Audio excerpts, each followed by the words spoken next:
નમસ્કાર ખેડૂત મિત્રો, આજના વિડીયોમાં આપણે ગુજરાતના દરેક માર્કેટિંગ યાર્ડમાં ચાલતા કપાસના ભાવની વાત કરીશું.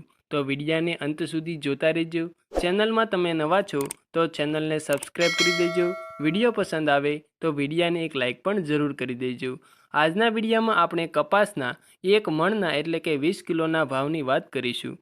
તો ચાલો વિડીયો શરૂ કરીએ.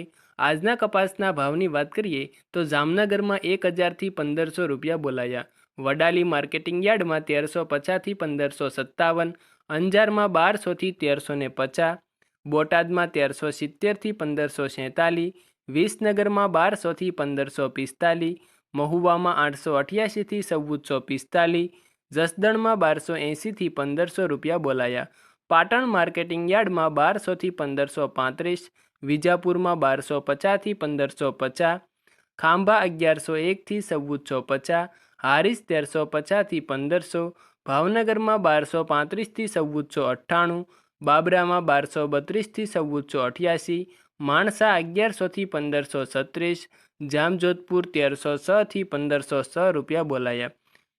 ત્યારબાદ હળવદ માર્કેટિંગ યાર્ડમાં 1100થી 1480, ધ્રોલ માર્કેટિંગ યાર્ડમાં 1230થી 1447, વાંકાનેરમાં 1350થી 1485, રાજકોટ 1325થી 1523, સાવરકુંડલા 1250થી 1490, સિદ્ધપુર 1375થી 1501, કાલાવડ 1240થી 1455, જેતપુર 956થી 1481, અમરેલી 970થી 1510, ધારી 1330થી 1355, મોરબી માર્કેટિંગ યાર્ડમાં 1120થી 1460 અને ખેડૂત મિત્રો ઉનાવા માર્કેટિંગ યાર્ડમાં 1265થી 1556 રૂપિયા બોલાયા. આભાર ખેડૂત મિત્રો. વિડીયો પસંદ આવે તો વિડીયાને એક લાઇક કરી દેજો. ચેનલમાં નવા છો તો ચેનલને સબસ્ક્રાઈબ પણ જરૂર કરી દેજો. અને દરરોજના તાજા ગુજરાતના દરેક જિલ્લાના માર્કેટિંગ યાર્ડમાં ચાલતા કપાસના ભાવની જાણકારી મેળવવા માટે અમારી યુટ્યુબ ચેનલ ગુજરાતની બજારને સબસ્ક્રાઈબ કરી દેજો. અને આ વિડીયાને મિત્રો ખાસ એક લાઇક જરૂર કરી દેજો.